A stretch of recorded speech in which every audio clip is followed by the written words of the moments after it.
Dear customer, as per Bank of Uganda directive, effective 19th May 2024, for all deposits and withdrawals of Uganda shillings 1 million and above, please present valid ID for verification.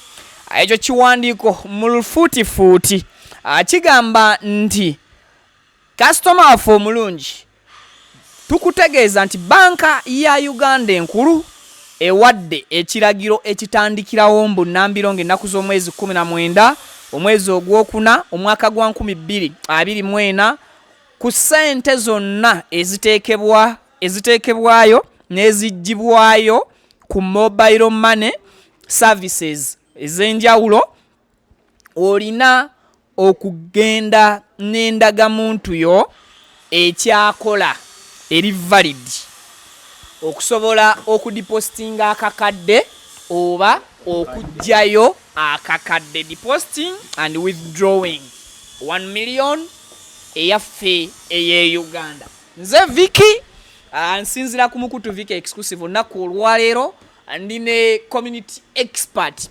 mwami Zinga yaffe somewhere abasinga gwe muyita mwami Obote olwakaviiri n'endabika. Mbuliza ku batulaba abayayi abatulaba mwena twagala okubabuuzaako. Nze Samuel Kalungi, Zinga yaffe kye kitongole kimwensinziira bya mwami Obote byammwe, naye nga ekikulu kya byonna tuli wano kumenyamenya mu nsonga eno gy'oyogeddeko, era obweraliikirivu we buli kati nti abantu essaawa yonna bajja kutandika kati abantu tugenda kuddayo ku mbeera eri ey'abantu okutusanga mu nnyumba ne batutema olw'essente zaffe. Tutandikirewe watali kulwa. Kineetaagisa okubeera n'endagamuntu eri valid oba ekyaliko nga tenne expiringa okutwala okusindikira mwami Samuel oba Joel emiliyoni ya ssente n'okudda waggulu. Era bwe mmala okugikuweereza kikwetaagisa okugenda n'endagamuntu yo eri valid ku mobile money agent yenna okuwithdrawingirako akasente ako n'akakuwa mu cash. Ekyo nno kiragiro kyatandikiddewo okukola ng'ennaku z'omwezi 19 omwezi ogwokuna okuva eri banka enkulu ey'eggwanga Uganda. As a community expert, kati tekikyali nti tuba kiragiro wabula tukubaganye ebirowoozo butya bwe kigenda okwanguya emirimu eri gavumenti, okuwewala obumenyi bw'amateeka obubadde bususse nga gavumenti yo bwegamba, and of course n'okubanga balondoola entambula ya ssente. Gwenga Samuel olaba otya ensonga eno? Ndowooza ekisookera ddala kya bulabe nnyo eri technology, kubanga tubadde tutambuddeko step towards technology. Tubadde tutambuddeko step mu bintu bya fintech oba financial technology.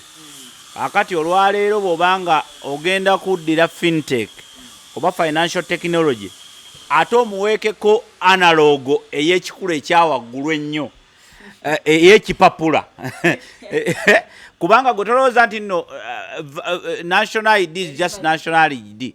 Bagenda kugamba nti kola photocopy because you need to print it, ogibuwe omulekero olupapula ng'ataddeko n'ekigambo nti ono ya withdrawinga ssente zino ennaku z'omwezi bwe ziti. One, yasindikira ssente yes, ekyo kiri very risky olwa nsonga bbiri. Abantu abamu tebali comfortable kutandika kubeera nga asaasaanya ekimwogerako, kubanga bano abafuuka ba mobile money agent bo bamanyi kwenkanawa kyangu kyakolagana n'omubbi nti omusajja kati oba si kyo wali wajjeyo kati nze essimu ye ngimanyi ennamba ye yeeno, abeerako ne ssente empitirivu, abaddeko ne miliyoni 4 ajjeyo emu, national ID ye yeeno. Oba omaze okurisikinga obulamu bw'omuntu ata 65% ku leve eyo, oba omaze okurisikinga obulamu bw'omuntu oyo, lwaki? Omuntu ono amulinako evidence, amumanyi by even a national ID. Okyegedde bulungi nnyo.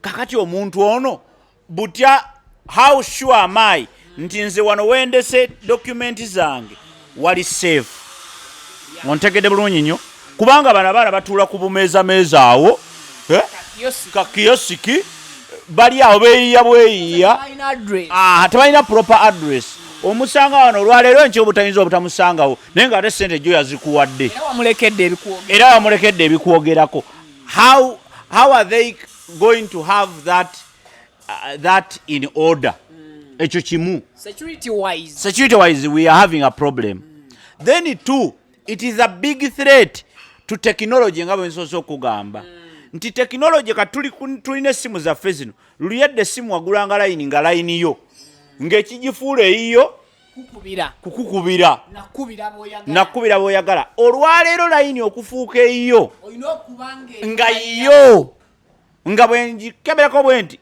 eraga nti ya Viki exclusive ng'erina buli details zonna oteekayo n'ebinkumu ne byonna okyegedde bulungi nnyo so now lwaki ngamba nti you are suffocating technology olwaleero gwe bw'otandika okugamba mbu kakati ate leeta ekipapula alongside your phone kubanga sente zibeera ku layini teziba ku simu in your names nesimu kwenteeka sente it is fully registered yes in your names so I think it is a wrong move to the society abantu bagenda tandika okwoputinga oba okufuna option yogamba nti kantereke sente zange era nze kati ndi mu kulowooza wano mbadde nina pulaani gye ndi mu kukolako ey'ennyumba yange kakati ngenda kukyusaamu nteekwa okuba ne safe mu nnyumba enaatereka akakadde okweyongerayo kange sisobola kukwata akakadde kange kati nekateeka ku ssimu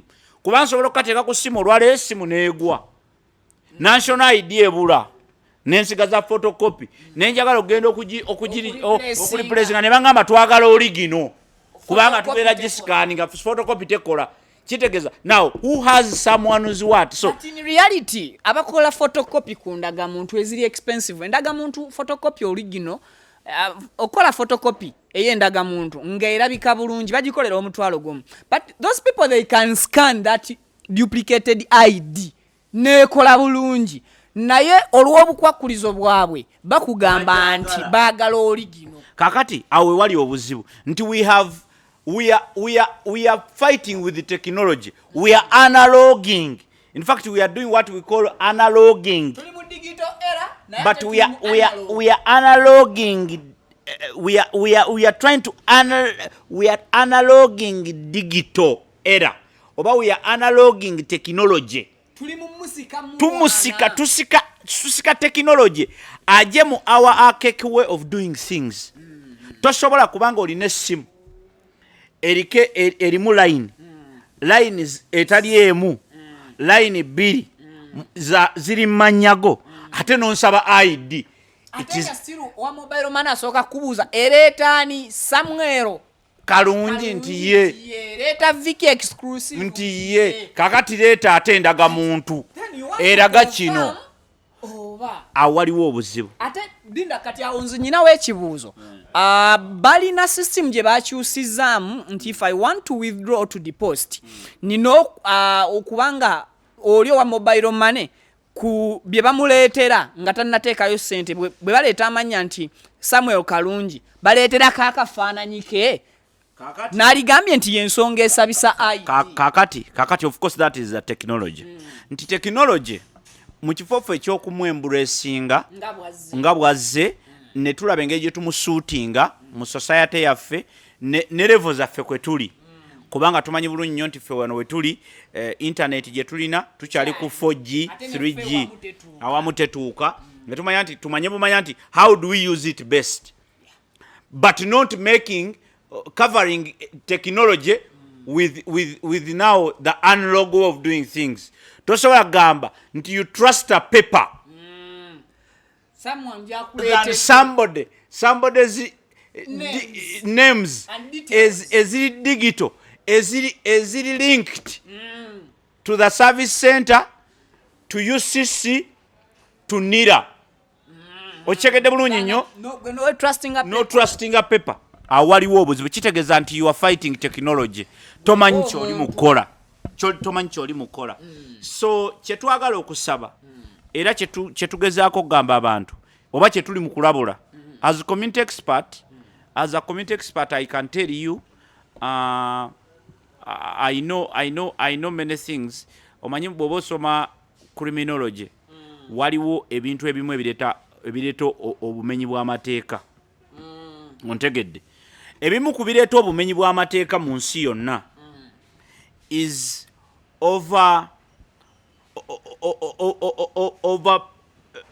overpressing buli lwonyigiriza ennyo abantu kakati amateeka buli lwe gabeera nga tegalina way out omanyi system yonna erina okuba ne way out kyova olaba nti bw'ogenda mu ddwaliro ng'oganya okufuluma bakuba olupiira n'ofuluma bayinza n'oduyisa wano bw'ogaana n'okulya bagikuyisa mu kaseke nti every system is supposed to be supported with the way out ye system kyekiyisa system nti wabaawo olwebeera nnomo naye wabaawo olwekyankalana bwekyankalana oteekwa okubeera ne solution kati tosobola kuŋŋamba mbu bwe mba sirina national ID eri original sisobola ku replacinga my line gye nawandiisa mu mannya gange with an original ID.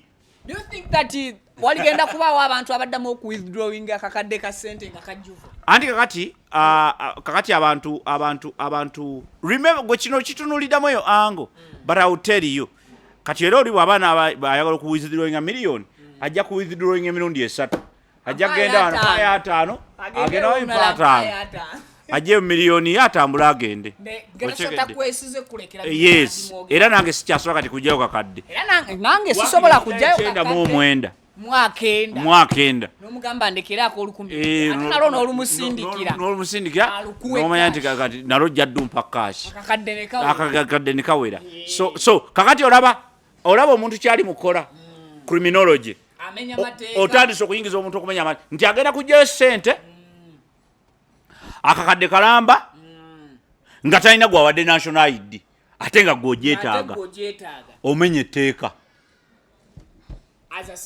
as a citizen omenye etteeka kubanga Bank of Uganda yatugamba nti buli muntu alina okukola ki ajjayo akakadde kakati omenya amateeka ojjayo akakadde kyokka tetulina ID kitegeeza ki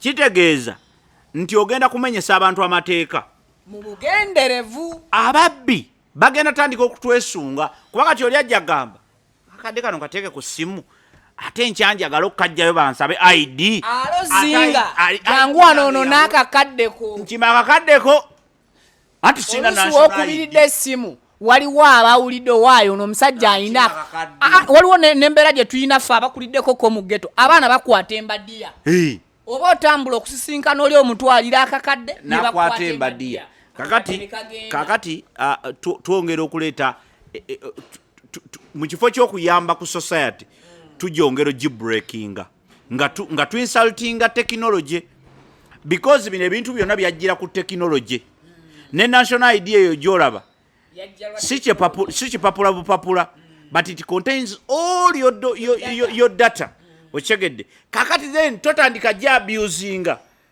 how can I trust a mobile agent with my national ID so ekyo kikyamu kino okubeera revised omwana gwe bakozesa ujjukira oyo gwoweesiga si ye nannyini mobile money mukozi bukozi that means using a document tukulaga gwokimanyi waliwo abantu abawola ssente ng'akozesa ID eriteeka baagaana ne bali stoppinga nti teri muntu kuddamu kukozesa ndaga muntu yo nga weebale nnyo okuleeta that example naye okimanyi nti nno abantu nakati bakyazeewola nga bakozesa ID zaabwe az'omusingo kubanga kati kankuyambeko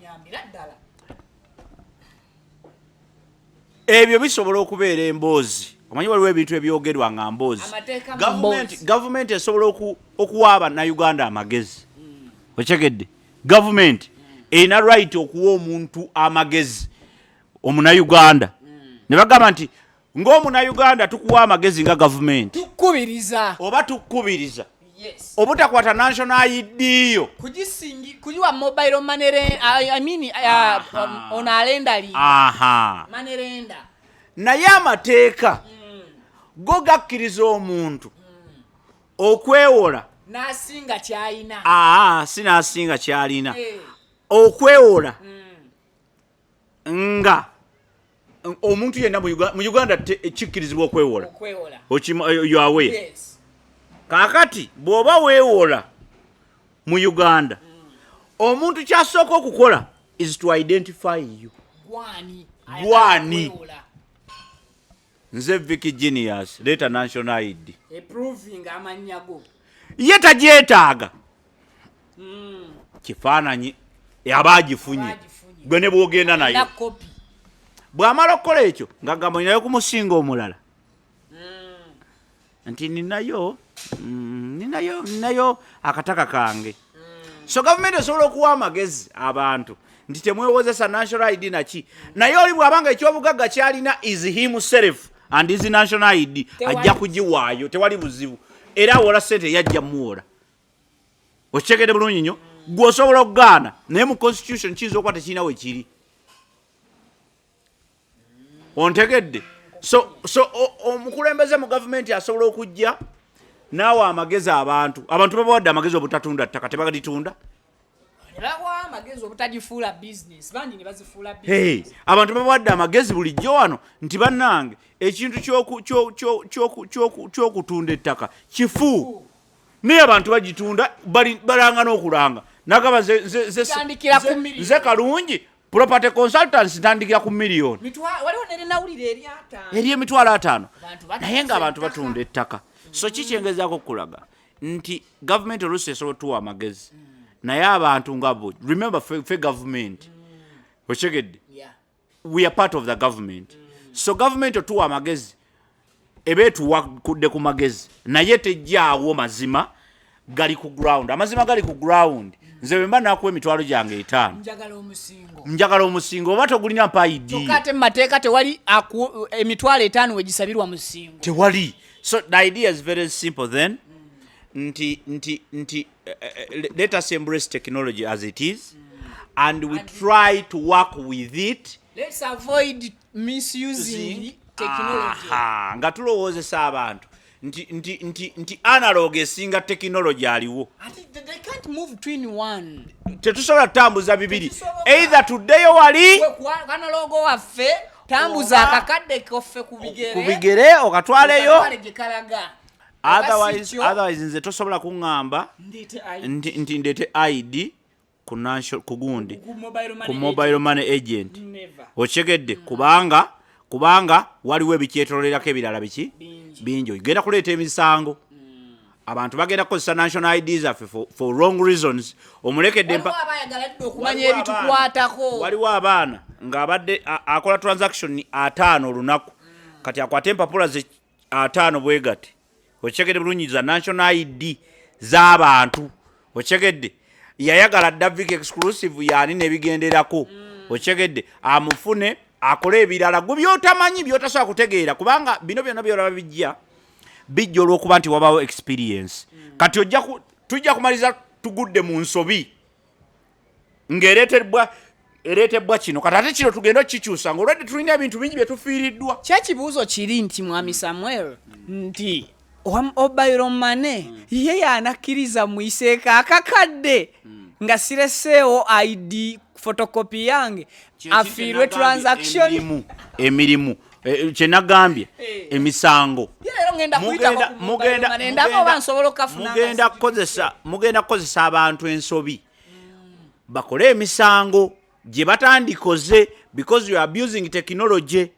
Ontegedde ojja tukewo omuntu omugambe sina national ID naye njagala akakadde kange atunulemu agambe enfiirwe ezo ssente nfiirwe ogwo mutwalo sika akakadde kwata kati obuzibu babukoze ki butandise okujja. Naye kyendala tutandise okulowooza nga Uganda yaffe bweri waliwo emisolo egijja. Wateekeddwa okuba nga waliwo emisolo egijja based on how much you transact in a week. mufunze gavumenti eri kutubalirira nfuna yaffe na ntambuza yaffe ya ssente. Waliwo akakodi akajja oli agambe nti Vicky Genius gwotambuza miliyoni 5 omwezi ziva ku ssimu yo. Kitegeeza olina bizinensi. Kitegeeza olina okubeera ng'osasula bwoti. Kakizaayo abantu wali mu cash. Oli agambe nti Vicky akakadde kange ogambye oli ludda wa? Nateete. Nti ndi nateete. Sente mbegezi ntuse nateete. Boda jangu. Oli ajja kima akakadde ke nateete. Kakati ate nono wa boda. Ategedde nti ono gwavuga alina akakadde. Kakati you can imagine what is going to be happening.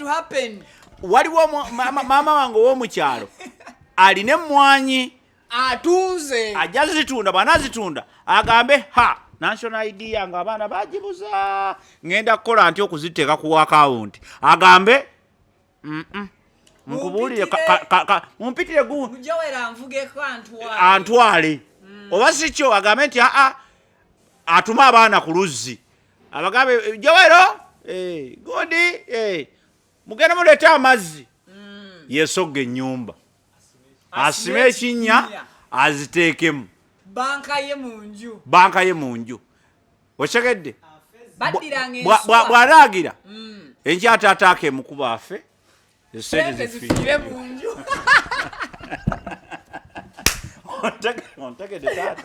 So the idea is very simple.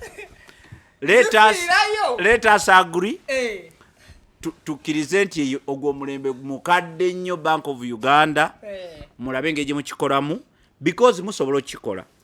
We are not insulting you and we are not refusing the directives. We know that you thought through it and you know kakati program je twakoze eya URA they don't mobilize they don't like kumpereza bananga you people muntu balemu amagezi namwe no ebyo binyiza they have to sensitize message magezi tosobola kumpereza buweereza with all the budgets you have musomese communities tosobola kumpereza simu ku message sebo kalungi Samwiri bw'obanga ogenda okujja miliyoni genda ne national ID yo lwaki you see this message it is written in English kati mama jajja gwe twawala yini so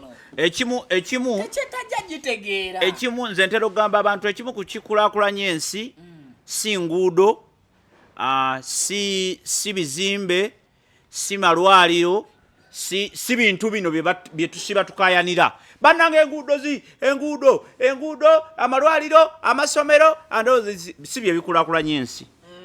Ensi ekula etandikira mu individuals ekula etandikira mu kutegeera okwaffe okwa bulijjo okyegedde bulungi nnyo kubanga ne bw'onosomesa ne bw'onookola enguudo ennungi nga abawangaalira ku nguudo ezo si bagezi bajja kufiirako bufiizi ng'abantu bakyafiira ku Northern bypass. Ekyo kiteekaawo bajja kukola enguudo ennungi nga bwe baazikola eggulu ng'ebidduka bitono abaana baanikeko muwogo ontegedde baleme okukola enguudo mu Kampala okuli ebidduka ebingi nga tonnaba kuyigiriza bantu butya bwe bagenda okulivinga obulamu ne bw'onookola eddwaliro nze mpa example y'eddwaliro ly'ekiruddu nze nayingirako mu kiruddu nga baakamukola nga mupya it was ngeringa woteeri nga tomanya nti ddwaliro genda olitunulemu leero abantu abajjawo okujjanjaba nabo bennyini tebali up to standard z'eddwaliro olinajja abazzenga bagira ne ebisenge byonna byonoonese and all that bano bantu bebazze babigira okyegedde omuntu nga tanayigana kunaaba okyegedde tosobola mutikate mulimu mulala gwakwekuba buhoowo. My advice to this my advice to Bank of Uganda, to Airtel and MTN and all those networks is that ebiragiro bino munkola. Please, you have before even that, you have our details. Nzeka West Vincent ndi Muganda by tribe on my ID kwekiri. Then why do you send me a message mu lulimi oluzungu n'otanyambako kunsindikira message ndala mu lulimi lwange olwa tribe yange? There are some people nga tebalaba bamuzibe. Lwaki temubakubira essimu ne mubabuulira? It's all about sensitizing process. Mfu ontegedde mfu nti technology bo baagala technology abayambe naye ffe talina kuyamba ffe. Kati bo bakulaga wano omanyi kye bali mu kulaga wano.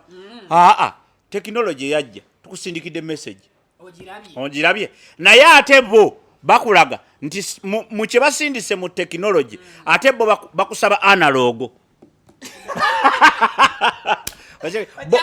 Bo basindise mu technology bakusaba mu analogo. Kye bakusindikidde mu technology ate bo feedback mu analogo. Because this message tells you how you can reply. Kakati boyabe. Kakati bakusindikidde bakoseza technology okusaba analogo. Bakozesa technology nga bakusindikirizoddemu analogo. It is very sad.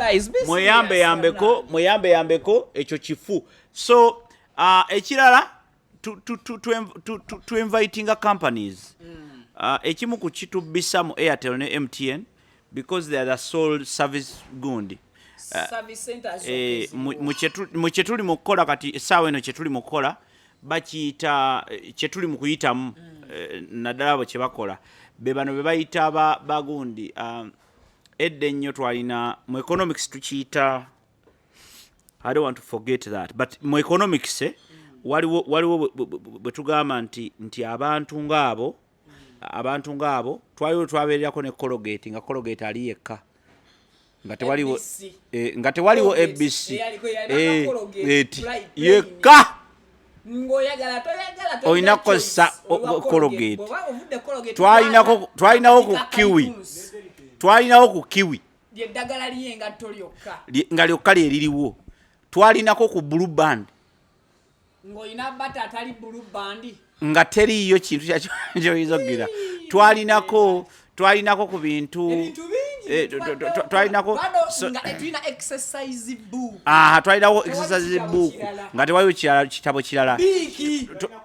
Twalinako Shell twalinako Shell ne Toto nga bolaba tulina Airtel ne MTN. And that may I have like a chirowoozo. Maybe so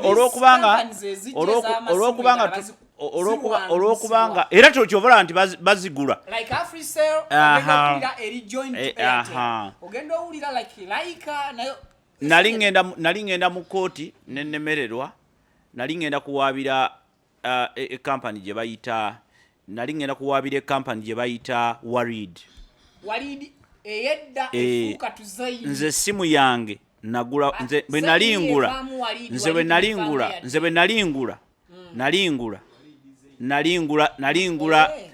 Worried.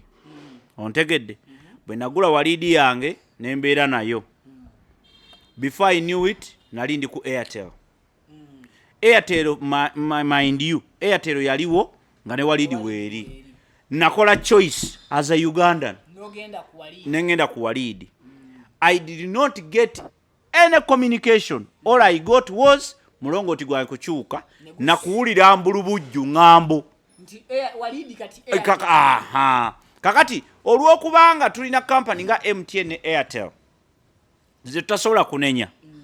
They are doing what we call I am forgetting the word nja kikugamba mu economics chimbuse busi mutwe naye kitegeeza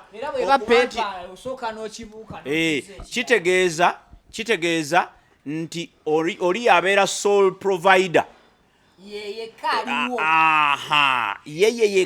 yekka yabaaliwo temuwa ate owakanaki kubanga mu system yaliwo. Ontegede bulungi nnyo. So kati mu mbeera efaanana bwetyo Airtel ne MTN be baliwo bokka. So tulina okulwana ennyo government mutuyambe mukkirize company endala zive mu America oba zi Amazon oba zive yonna gye zivudde kyovula abantu batubba batusala sente. The reason is very simple. Where can you go? I personally like Kenya. Nze ng'omuntu omanyi lwaki njagala nnyo ensi ya Kenya. Kenya embracinga technology ate neefuba okulaba nga technology eyo emutuusa ku muntu asembayo wa bulijjo. Google balina satellites empya ezazze right now mu Kenya mweziri era omuntu wa Kenya esaawa olwali asobola okubeera ku unlimited wifi ng'ekigambo unlimited nga bw'okiwulira bwe kiri bw'ogenda okikozesa sife wano Airtel byetulimba nezi unlimited data n'omukozesa wiki emu ne bakubira essimu ne bagamba yo unlimited data is over. What is unlimited? Nze nyina wifi ku office bankubirako sebo ne bagamba mbo am consuming a lot of data. Nibagamba it's unlimited kati mwagala nkole ki? Saba ontuule mwe mutwale unlimited yamwe. Nedda. Bwetulaba applications eziriwo ezikyase like TikTok in Kenya abana bafuna sente. Like olabira ddala nga bagezaako okutambula n'ensi. Ffe kye tukola nakugambye waliwo ebigambo byentera okugamba abantu ffe tetulina bakulembeze oba abantu abatukulembera si be bandibadde batukulembera. Ekyamazima tetulina batulwanirira twerwanirira ffekka. Ekintu kya internet first of all batukuba always batukuba bukubi.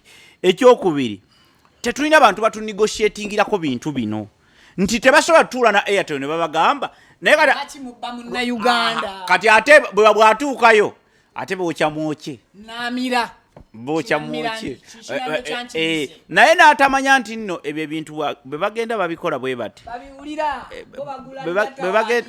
bwe bagenda babikola bwe bati ekigenda okuvaamu obudde bugenda kutuuka nabo batandika okunyigirizibwa. Nali mpulidde ku muntu wano nali ndabe ebigambo bive nako but the idea is very simple. We need people time Joel time yetuwedde kodda kale as we wind up tulabe ensonga ya Airtel MTN Bank of Uganda tujimaliriza submission. For me lastly I want to say let us embrace technology and not just say embracing, but embracing means embracing kitegeeza ekwaniriza. Bw'oyaniriza omuntu ofuba nnyo okulaba biki byazze nabyo mu ngalo bwe gaba amata n'ogafumba mangu nga tegannakola ki. Abakyala bwe batumala twembulesinga batujjako bye twetisse nategeera kiki kyo akaveera muli mu mata bwe guba mugaati mugutereke tunaagulya enkya byennyanja bwe kiba kibisi katusooke tukifumbeko katukirongoose. So technology ffe bwe yajja twamwembulesinga naye tetwasooka kumuggyako bintu byalina okusinziira ku kye twagala. Kaakati tosobola kukozesa technology Airtel ne MTN temusobola kukozesa technology to contact me via technology to advise me using technology to advise me to embrace analog. Ontegedde me to give feedback in analog way. It is very funny. You have to fix it. It's wrong. No, it's actually funny. Hey, but check it. So lwokuba nti bagundi ba service providers abaliwo mutuyambe mukole ekyo naye bwe munaatuyisa obubi Mukama ajja kuddamu essaala zaffe. Other companies zijja kujja zibanye tofaayo time obudde bujja kutuuka. Ffe twalinako ku twalinako DSTV wano nga DSTV emanyisente zesasula yalina gundies packages yalina gye baali bayita family bouquet neba ne compact ne premium zalies nga waliwo family waliwo compact ne premium ezes naye nga premium yabanga ya mitwalo ndoza 20 something when nagisasuliranga premium ne tubeerako ne compact yabanga mitwalo nga 12 awo 13 family yabeeranga mitwalo 7 n'obugwamu edda ne wajja wano TV yali GTV GTV ne soka ne nefa ne wajja wenda balira Go TV eyo nayo ne bagigula ne babeera nayo ontegedde later today kati omuntu olwaleero bakwegayira ogula DSTV. They made very many losses. So mwe abali mu companies zino nga muloza it's time. It's just a question of time. You act like this. Last year they made a very big loss from South Africa to all over Africa. They made a very big loss. Okay. Simply because tebafayo nnyo ku bantu. When you start giving service, you are giving it to us. Temukarubiriza bulamu bwa. Mufunaye ko kye mufunye. Then Bank of Uganda, please help us. This is a straight message to you, Bank of Uganda. Mutuyambe kuba manelendazi mu regulating abantu bano. Ba manelenda babba abantu. Mukola agreement olwaleero encha nakwefuulira. Tulina aba app. Simanya quick loans apps ezo. Mubba abantu. So ebyo byonna bakwongezaamu sente zotategeera. Tunulira kuba akalango bwafaananira bwoba mugezi teweewola. Ate balina app ezina n'amannya amabi. Kuba nawulira kenda. Nyabo oyagala sente za. Notunulira kugamba sente y'amangu. N'ogamba naye yeetaaga ey'amangu. So stretch message to Bank of Uganda. Let us agree that we have now Fintech. Tulina Fintech, the financial technology. Let us make sure that we work within that. Out of time, We work within that to make getting overboard. We cannot use technology to call back analog. Tusobola kuba na simu eri manya gange ate nonsaba national ID njikolemu photocopy njikuwe kubanga njija yakakadde k'essente. Okay. Tweyanze ekisembayo Airtel. Please. Most especially Airtel. Please. Abantu bano. Unlimited. That nina message biri to Airtel. First of all, ekigambo unlimited. Muchiwe ekitiibwa let it be unlimited. Yeah. If you're providing me unlimited internet, leka esigalenga internet eri unlimited. So sigwate ku limiting anze. You mean mubanga abagamba nti you're limiting me and yet I paid unlimited. Secondly, obuntu buno bwe muwa ba agent bammwe obuscanninga bachira bata ekinkumu mubawo obuntu obufu ne banoonya bannaabwe aba registering ne MTN be babazika obuntu obwo obwa fingerprint obuscanninga abantu bagenda okukola ate obuntu obwo butawaanya abantu nga bakola replacement tebutawanyangako muntu n'omu aregisteringa mbupya. Lwaki ku replacement lwekatawaanya omuntu muba mukweka ki? Mutereze system yammwe, otherwise mubeere bulungi mweraba.